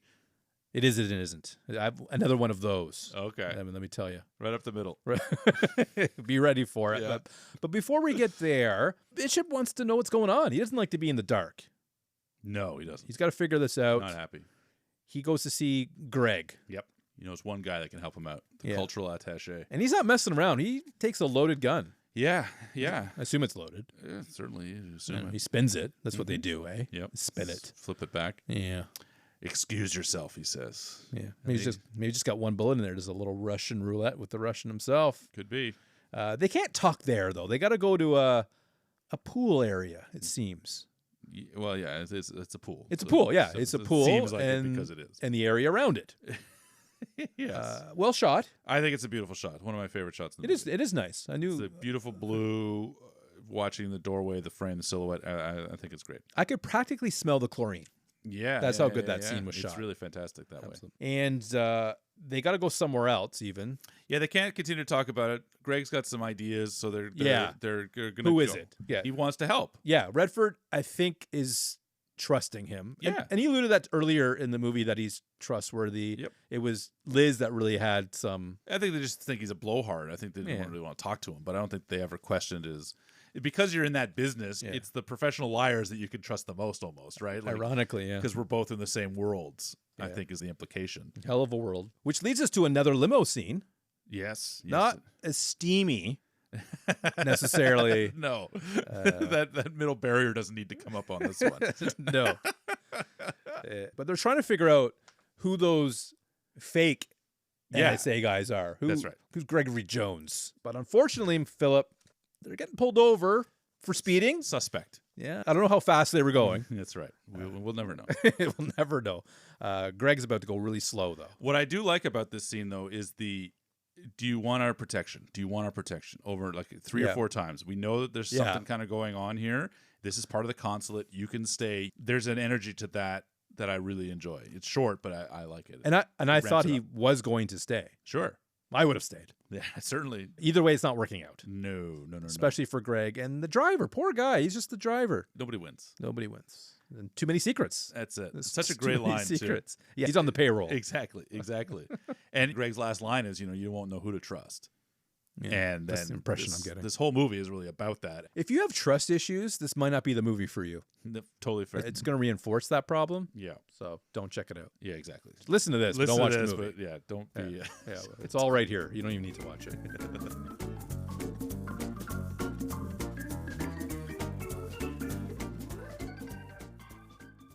We get one of your favorite types of scenes. I've been begging for one of these scenes. It's one of the movies I don't have to ask the question, would it be better with? Yeah. It is. What's funny in movies, and we accept that in all types of movies, is what wouldn't really knock you out, knocks you out. Sure. It's just going to leave a bruise. It's going to hurt. Yeah. Ow! Yeah. But it doesn't knock you out. Yeah. But You need to we accept it. That's right. There's a thing called industry knowledge. And there's a expectation that you have a basic industry knowledge and a basic kind of shorthand for what the terms and whatever else means in the universe, in the ecosystem. And that is this. Along with the coffee cup. Yeah, this is that. Accepted. You just sort of accept it. What's the point? If every time someone gets hit and knocks them out, and you're like, nope. And you're like, then stop watching movies. Yeah, man. don't watch. Exactly. Right? Like if every cup is going to bother you, oh, well, that wouldn't happen like that. You're like, yeah, okay. Yeah, just don't do it. Yeah. I love the trunk. I'm happy to be in it. It's I about imagine time. It's more spacious. Yeah, with only one person in there? Or Yeah. a limo trunk? I think a combination of the two. Yeah. I think you put Clooney and Lopez in a limo trunk. I think you've got a different opinion. And put Redford in there too. Now we have a scene. Jeez Louise. I like the little thing where on the way they knock him out again. Yeah. like someone had to write that. To your point, yes, it wouldn't have knocked him out if he had hit him the first time, but they even acknowledge that probably wouldn't have knocked him out enough to get them where they need to go. Yeah. So we're just going to pull over and whack him Redo again. it. That part just makes me chuckle. I wish they would have done something a little bit different in that moment. Okay. I'll talk about it soon. Okay. Yeah. Well, we're about an hour into the movie, about halfway. A lot of pins. Okay. There's too many pins. And we've got the introduction, I guess the reintroduction of Cosmo, the character, Sir Ben Kingsley. Sir Benny boy. Danny, whatever you want to call him. whatever I feel like Kingsley. This guy, this actor, he's great. He really is. He's great. That's all I can say. That's all I want to say. That's all I'm going to say. Rules of Engagement may be the only movie that I've ever seen him in. Well, it's possible. I know he's been in a lot. I don't think we've done anything other than Rules. House of Sand and Fog is a movie that he's in recent, more modern times, which is phenomenal. I get the sense that you are pro Ben, though. Like, you think he's probably a pretty good actor. I think he's a great actor. Generally. This movie, I think he's a good actor. His accent work is questionable. Okay. But generally speaking, I think he's great. That's funny, because I did hear some rumblings of people not being completely on board with the consistency of his accent. And I didn't notice. I think for the most part, if we look back, you haven't really had too many accent issues, right? We've talked about The Devil's Own. I've had bigger issues with that accent. Blood Diamond, I had more issues than... Bruh. Yeah, Varsity Blues is where I wasn't a fan of Dawson's accent. That's right. But yeah, generally I'm a little more I think you either don't notice them or it doesn't affect. And again, you detect like such other things that will completely derail you. And yet these things are like completely fly by the night. It doesn't matter. And this doesn't derail me, but I was like every time a bad accent, I've talked about it. Every time I notice it, Prince of Thieves, another example of that. Pick one and stick with it, And yet this one, again, I don't care. Just do your thing. Yeah. But he's doing 3 different accents, it feels like, throughout the movie. Yeah, well, I'm glad that I don't it's great. Pick up on that, because I'd be out. Well, it's just one more thing. It's one more thing that you're nitpicking on. I can't afford that. It's a bit of that same base knowledge we were just talking about. I don't expect an English actor to speak perfect American, or I don't expect a Scottish actor to have a perfect Canadian accent. Just throw in a couple of A's. It doesn't bother me. Better movies like The Hunt for Red October. I was just thinking of that when you loved his Russian accent, Sean Connery. I think nailed it. Totally nailed it. Nailed it. If you're going to let that derail you, you're going to hate that movie. And it just feels like such a silly thing to be frustrated by. Yeah, so let it go, buddy. I'm trying. Okay. No promises. Regardless, though, he is just a great on-screen presence. Yeah. He brings a level of intensity. Correct. That really impresses me. The character is well written. Totally. As well. I like how they use the magic trick. Oh, yes. Just as a way of saying this is who that is. I thought the same thing. Clever. Yeah. Subtle. Yeah. Just enough to kind of like, oh, okay, we don't need the Cosmo. That's you, right? Or something. It's just like a little Cosmo. It's a little visual clue before we get into the whole story, which I like. Yeah, because it's been, 25 years. Yes, certainly. I don't know if you would recognize them immediately, right? Yeah, it might take a moment or two. Yeah. But yeah, the implication of this is a great scene. It just really is sort of doubling down on you can't trust anybody. The box could reveal everything. Mm-hmm. It's a hell of a box. And that they go over the conceit, right? Money is the problem. We've said it forever, right? Money buys politicians. It buys bureaucracies. It keeps the rich rich and the poor poor, and that's the design, and that's the way it's always going to be. And his plan, theoretically, is to eliminate all of that. And how does that look? Ultimately, it's right. If no one is rich and no one is poor, then everybody is the same. Yeah, we're all equal. Yeah, and the question is really how will that play out over the long term? I don't think he's thought it through. I think it's a reasonable idea. Oh, it's a great idea, Philip. As a person that doesn't have much. Concept. Doesn't have much. No. Like, I'll take my equal share, let's say. Sure. But it is definitely not, I don't think, half-baked plan. A little bit, yeah. And he's only had 25 years to think about it. Well, and Redford thinks he's gone a little baddie. A little berserko. Drops the old C word. Yes. Crazy. And no one likes to hear that.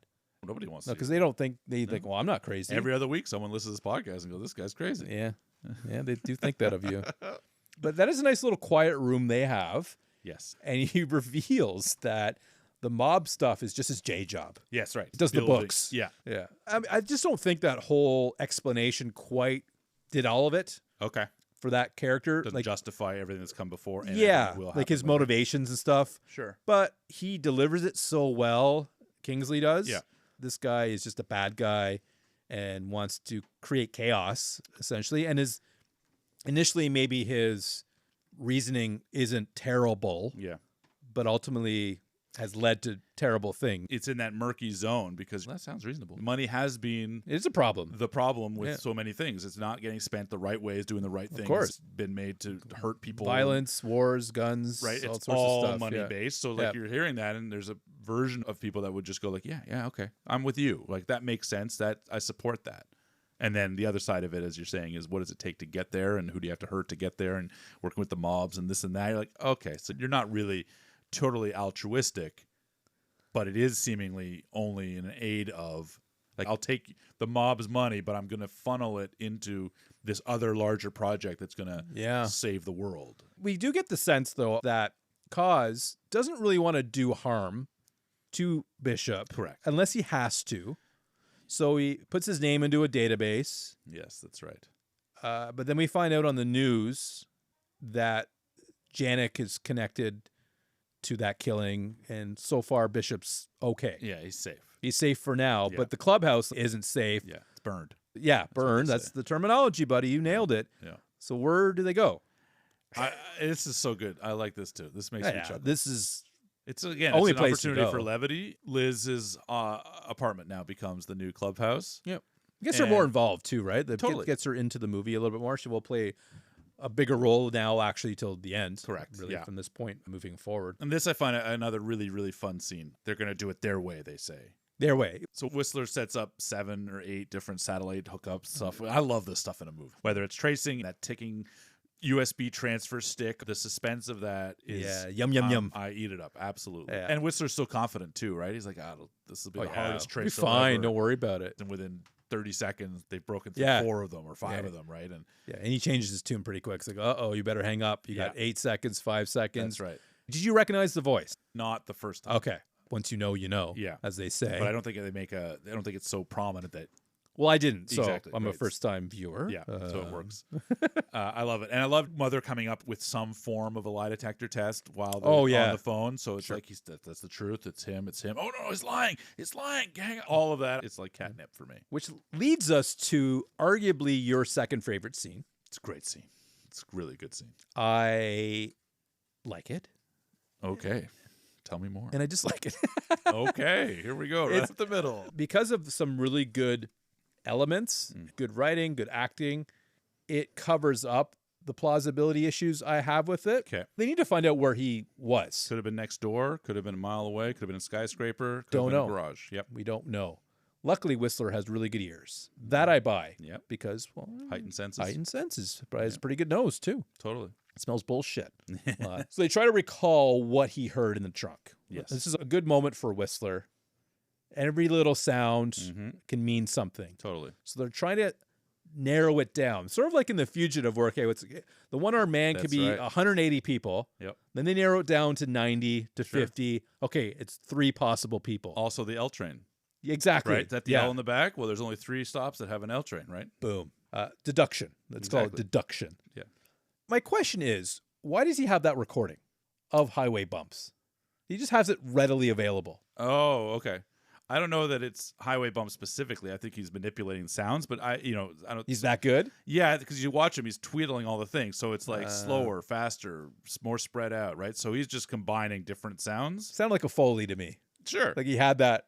Yeah. I mean, here's my highway section over here. Sure. But I think legitimately, if you were to break it down, it's probably like, here's your static, louder or not, to get that hum, and then the bump or whatever else. I think it's like concocted. One of the cool things, if you ever watch on your favorite streaming service, should not be named.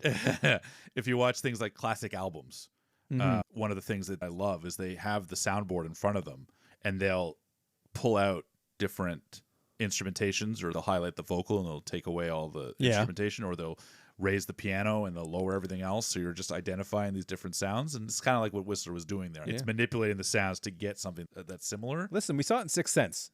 Yes, we heard the ghosts. We heard it. We heard it. We heard it. Didn't see it. My other thing that I try to not focus on and try not to nitpick is the ability to remember what every little thing you heard in the trunk. So what I wish they had done in the movie is allowed those sounds to actually happen naturally while he was in the trunk. So we could retrace it later. So we could, as an audience, go back. I did hear that. I did hear the cocktail party. Sure. Sell it to me. Okay. And if you sell it to me, I'll buy it. Therefore, the character buys it. That's all. I mean, it's up to you, obviously. I personally think it's better this way because it's the reveal that is the fun part. It's entertaining, right? I think what I like about it is it feels completely plausible to me. Oh, no, not even close. Yeah. It feels completely, because you're like, okay, now think about this. And Put it's yourself not in like, a trunk, buddy. Let's flip it? do this. Yeah. Yeah. Let's get you in a trunk, knock you out, and then see what you hear. Sure. Yeah. I'm game. You had alluded earlier that Liz gets more to do, and this is really ultimately her big breakout moment in the movie. She gets chosen to be Pobolowski's date. Do you know why she gets chosen?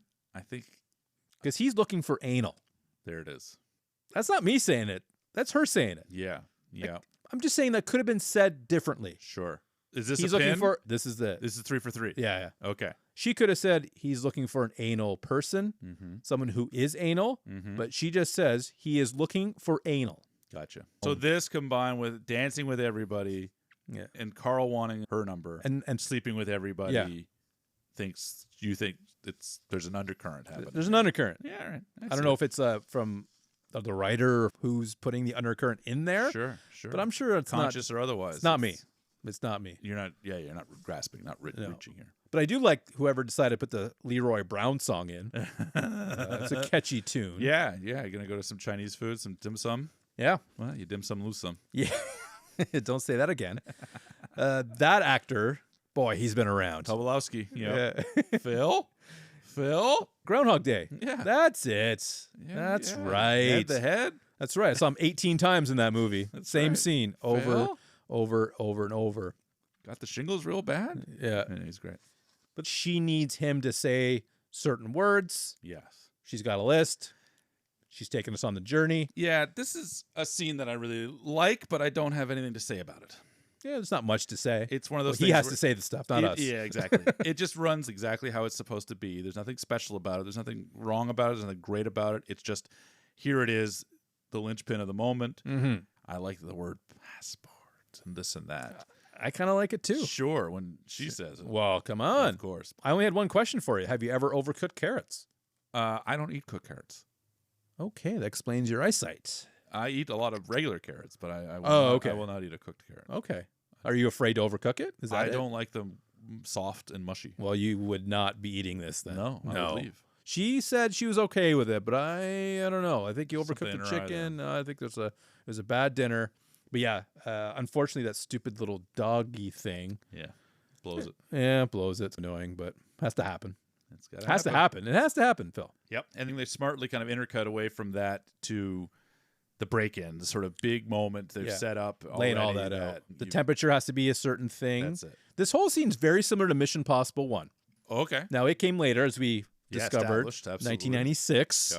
Yeah. The vent, the temperature has to be a certain amount, and you can't really move. Yeah. Obviously, different in, of course. enough. And Mission Impossible is more dramatic in the sense of Tom's coming down on a wire. Gotcha. Can't touch the ground. He's got that bead of sweat that can't hit the floor, and he catches it with his hand. That's bullshit.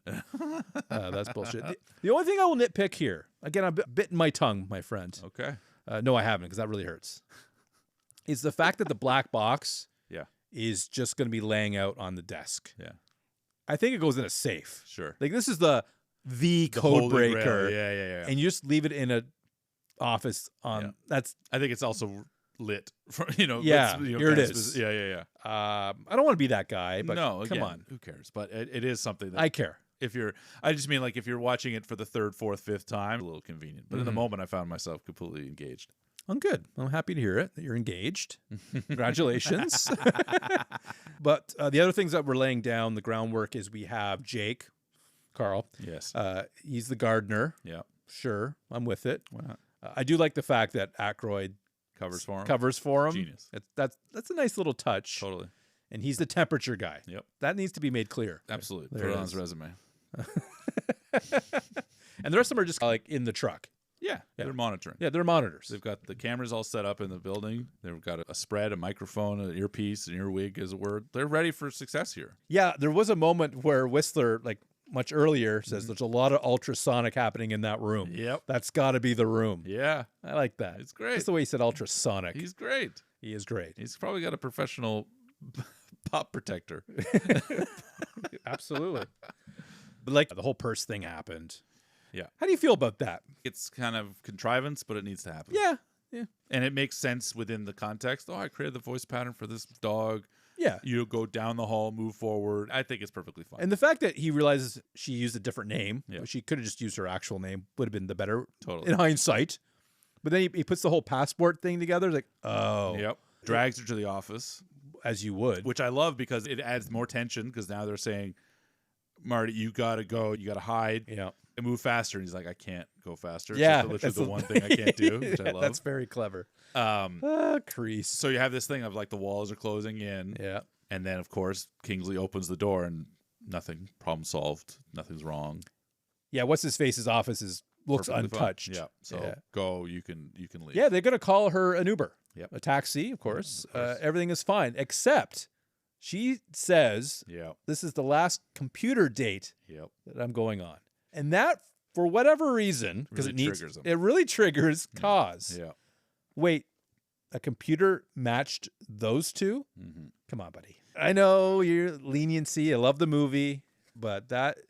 Too much. Yeah, because Kingsley's so good, I was okay with it. Okay, all right. But generally, one would want to question that. Want to question how quickly he came to that decision? Yeah. That reality? Yeah. I've been on many computer dates back in the day, and you get matched up with a lot, right? a lot of different people. That's what I mean. Like you get matched up. But okay, I'm willing to go with the flow because of the Kingsley factor. I'm now coining it. It'll come up on the award show. Well, he's a sir. The best Kingsley factor. Oh, he's a sir, so you got to give him. That's true. But yeah, so she gets busted, and he's curious. Why is it so hot in here? And why is it so hot? Goes to find the box is empty. Con. That's right. Exactly. No push in on him, but yeah, Marty's a couple times. He delivers that well. Marty. Does he do it better than Doc Brown?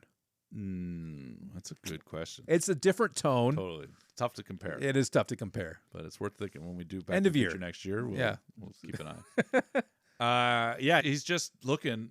And now the walls are really closing in, which I love. No Way Out, buddy. Any movie like this, like we just talked about in No Way Out, he's about to be found out at any given moment. And they've got on the earpiece. They've got guys in the south corridor. They've got guys on the stairwells. All of that element, I think, is really exciting and really, I find, very compelling. And I love Kingsley on the PA system, by the way. Absolutely. Let me just talk to you straight, too. He's like quiet. Yeah. He's just chilling. Just chilling. Marty. Marty. You've got no way out of here. Yep. We know this, right? Like that calm. I think it's great. Did you forget about Carl? I never really knew where Carl was in the grand scheme. Oh, you didn't have a copy of the blueprints? No. Well, he did. Cost $50. Yeah. Not his money. No. Thankfully, took it out of Mother's wallet. Yeah, good job. Good job. Just a throwaway there. But nonetheless. Yeah, Carl saves the day. Yeah. Took him a little bit, though. A little hesitation there. Didn't know why, really. Well, I know. I think he didn't have the confidence his body weight would be able to push through. So if he goes to do the belly flop on top and doesn't go through, they're all dead. It's over. So I think he needed that extra moment, and I respect him making sure he could do it. Okay. Getting the right mindset. I respect it. I respect the fact the cause was still unwilling to kill his friend. This is one of my favorite lines. One of my favorite, not the favorite. The favorite? Okay. No. Well, you say it. No, you give it to me. I can't do it in a Kingsley. Something along the lines of, I can't kill you. Kill him. I can't kill my friend. Kill my friend. Kill my friend. Yeah. See, I told you I can do it. Yeah, him doesn't sound. But for the friend in there. This is why I don't write. This is why I don't write scripts. It's a great line. Yeah. It's a great line. I love it. And everybody runs out. They run up to the roof. Yeah, well, where else are you going to go? Exactly. Nowhere to go but up. Absolutely. And meanwhile, we still have the rest of the crew in the van. That's right. Yes. What are we going to do over there? Questions. Well, they'll just get busted. Yeah, two guys. Problem solved. Yeah, but luckily Whistler is quiet. Third guy in the back, like things to do in Denver when you're dead. You don't know that they're back there. Sleeps through the whole thing. Yeah, I bought this one. This one you're okay this with. one I'm okay with. A couple inept guards. I mean, why not have a blind guy drive? Yeah, it's fun, hey? Fun. You need a little fun in this movie. Yeah, I'd say it's missing that. Yeah, I hate it. Really? This is the only part of the movie I don't like. Finally. Oh my God. I hate it. Feels silly. It feels at a time when things are at a peak level of intensity. Yeah. And takes the air out. Kind of culminating with Cosmo and Marty. And so watching this happen, and I love Whistler. I loved everything about this movie. But this moment, I'm just like, oh. It's not his fault. He's just following orders, buddy. It feels lame. It falls flat to me on the humor front. It feels too silly and goofy to me that I just don't appreciate it. I am not going to argue with you. I'm not going to try to turn you. Yeah. Because then you'll think it's perfection. So I'm going to leave that there. Appreciate it. Only one scene was perfect in this one. The rooftop scene is good, though, between the two guys. Head to head. Head to head. Old friends. I love it, and I love what he says. Everything Ben Kingsley says here is sadly poignant 30 years later. And that's one thing I will say that I like about this movie and movies like this is taking up a movie from the 90s in which it's relatable now. Yeah. Like having that forethought. Yeah. I wish it wasn't. I wish it wasn't. Right? Like sadly, the forethought is a bad one. But you know the technology, they're not always going to get it right. I appreciate the effort. Yeah. But when they get like the concepts, the ideas. Exactly. I'm like, oh God. Yeah. Damn. Oh, for sure. You know? And that this movie is just a really good example of that. It's all about information. Ones and zeros, buddy. Ones and zeros. One's binary. Who controls the information? Yeah. And as we all click accept the terms and conditions on every app, on every phone, on every website, on everything we do, we just give it away. It's all legal for them. And that's the information that's getting bought and sold 1,000 times over so the rich can get rich. It's all so prominent and prevalent in our lives today in ways that it couldn't even imagine back then. They only even hint at it. Yeah. It's there. I remember being at the video store in Vancouver and having a conversation with someone who was studying and getting their PhD, and they were basically writing, this is probably 2004, 5, 6, 7, like somewhere in that region. We'll say 2007. Let's go with that. Somewhere in the middle of that. Sure. They were basically writing their dissertation on privacy and how the privacy will be the next battle. And his thesis was something in that vein about how A+. Facebook at the time, this was before really all the mining of our information, but just the Facebooking of it, and everybody has Posting. just starting to post, just starting to go on their phones all the time. Just the early days of, the plane lands and immediately everybody's on their phones. And he was like, this is something. And 20 years later, we're living in that fucking world. It's crazy to me. And he's calling it out 30 years earlier. I think it's really impressive. I'm impressed that my information is worth something. Yeah. That's the impressive. argument, actually. I should say that because I hear that and I would get really angry and frustrated about these things. This is before I owned a cell phone, right? I'm just like so anti that. Yeah, thing. for sure. And one of the things that would happen when people said, like, yeah, what are you getting? And I'd be like, that's not the issue. No, like, the issue definitely is the that, issue. Yeah. Oh, I don't have anything on my phone. Go ahead. And you're like, yeah, but everything is. Yeah. Like, just that's what it stands for. It's, what it represents, right? Like, oh, I didn't search for porn today, so have a look at my phone. You're like, yeah, but everything else you did, no one should have that or have access to it so easily or readily. Oh yeah, it's all there. And then we find out later the NSA, which is sort of part of the back end of this movie, has been spying on people for decades. Oh, since 1700s practically. Well, in the Americas anyway, like we're breaking the laws they was talking about all the time, right? During the Bush years and Obama years, this was all happening. The cell phones in particular, right? These are things. So anyway, this movie becomes very, very prescient near the end.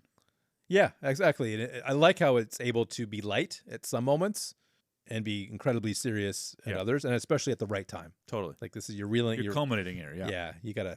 No jokes here. Which is why I moved away from the van thing. Because I'm Yeah. like, this is where the movie's natural end is, and all the other stuff felt like hijinks at a time where it didn't really need it to me. I get it, buddy. But you're perfection. We get a little bit of humor, a little levity after this. So we had a prologue. Exactly. This feels like an epilogue where it's just like this added little bit of fun. Talk to me. The best possible person to do the pop in. Yeah. Is James Earl Jones. Yeah. Name somebody else that pops in like he does. The only other person I thought of when I thought of this moment is Sean Connery at the end of Prince of Thieves. All right. Yeah. That is okay. King Richard showing up and it's Sean Connery on the horse. Good. And that's a pop in for the ages. That's a good example. Just a couple years earlier. I wasn't asking for you not to have an answer. I'm glad you had something. Yeah, it just as I was watching, I thought the same thing of like, who could do that better? Not even who could do it better. Not better. Who but can just also like, do it? What a great way of this big reveal at the end of a movie, and it just for whatever reason, because we had done it relatively recently, that one popped in my brain. They're pips. Pop in people. There you go. So he's a pip. Yeah. And like I said, I didn't recognize the voice. Yeah. So it's a complete surprise for me. Totally. And then we have somewhat of an Armageddon moment. Yeah, okay. I see how you get there. Yeah. But they all want something because they're doing something for their country. That's right. I guess. At this point, obviously, James Earl has had a conversation with the team, Bishop, primarily of, this is what it is. This is what we're going to do. And they kind of call him out on it. Yep. Well, you can't use this to spy on Russians, so you're going to use it to spy on your own people. That's right. So we want some things. emails, White House correspondence. Yeah. The biggest contrivance of this whole film, and there's a lot. Sure. I'm letting a lot of it go. You're biting your tongues. It's starting to bleed. Is the hot female who happens to be there with the gun. Sure. Working that day. She happened to have a shift. Sexy Uzi. Yeah. That's perfect for Carl. Yeah, he's just a little horn dog. Well, that's his one demand. Yep. Just wants her phone number. Now, it's played well. Totally well. And she digs it. Yeah, why wouldn't you? And that's funny. Because she calls him out on it, too. You can have anything in the world, you just want my phone number? Exactly. That's pretty hot. Yeah. And you're River Phoenix. So I thought that was just a great way to end a movie. Yeah. Generally. Totally. And often we struggle. Not we don't, because we don't make movies. No. But we do often struggle with ending these podcasts. That's true. I do. And we've been a critic of endings. Sure. Die Hard 3. Of course. That they just don't tie it up quite right. Yeah. And I think this does tie it up quite well with some closure. Totally. With some comedy. Yep. And riding off into the sunset, more or less. With still that undercurrent of, Yeah, I mean, the last line, the last little bit is not only are those guys kind of settled now, but the last lines in the movie are the news report saying that the Republican committee is broke and they have large donations to Greenpeace and Amnesty International and things like that. Yeah. So there is that last little flip of the middle finger to the RNC, and I like that. I would have been fine without that. Sure. But what Robert Redford, he always has things in his movie where I think his views. Totally. And that's fine. Sure. And I like that he cares. Yeah. About. He's committed. Yeah. Sure. Like we talk about the lions of lambs. Like lions for lambs. Yeah. Never say it right. Never right. Yeah. But yeah, you can really feel that he's invested in that whole movie film. is a little preachy for me, but it is very much of an opinion. Exactly. And for sure. He does lend his and a lot of, not all of them, but. Totally. But he's obviously a lefty, and he made, All the President's Men. He's involved in the production of that. The things he's passionate about, he's committed to, it seems, on levels as well, beyond. He was. Yeah, that's right. But we love him. We loved him, and he's great. Yeah, so that's it for me. I love this movie. I think it's near perfect. Obviously, not quite. Not quite. But what it is for me, it feels like, and I don't do this typically, but it is a movie that I can put on. It's like a light watch. It feels like it's on air. And obviously the ideas and some of the stuff that we talked about at the end is a thing.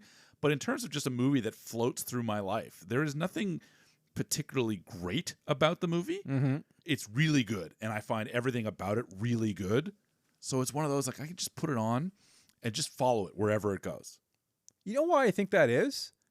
Because I don't think it's incredibly memorable. I don't mean that in a bad way. Sure. But it does allow you to go back to that well more. Yeah. Like there's no major twist. Like it's an entertaining movie. I think it's super entertaining. It goes where it should go. Yeah. Generally. It hits the beats. Yeah. It's funny. It's entertaining. And that's all you can really ask. Totally. So I think that's why you can go back to it. It doesn't really have that long lasting, even though the idea of it, the concept of it is pretty impactful. Yeah. I think that's part of the reason why. And because you're not alone. I've heard that before where it's a movie that you can just kind of put on in the background. I think IMDb got it right, though. Of course. Of course. It doesn't always happen. Most usually does. 7.1. Okay. That's what the people have spoken. I put it higher than that. That's easily an 8. That's my take. I'll give it a 7.2, maybe a 7.3, maybe. Yeah. And that's just it's over an 8. Just to shut you up.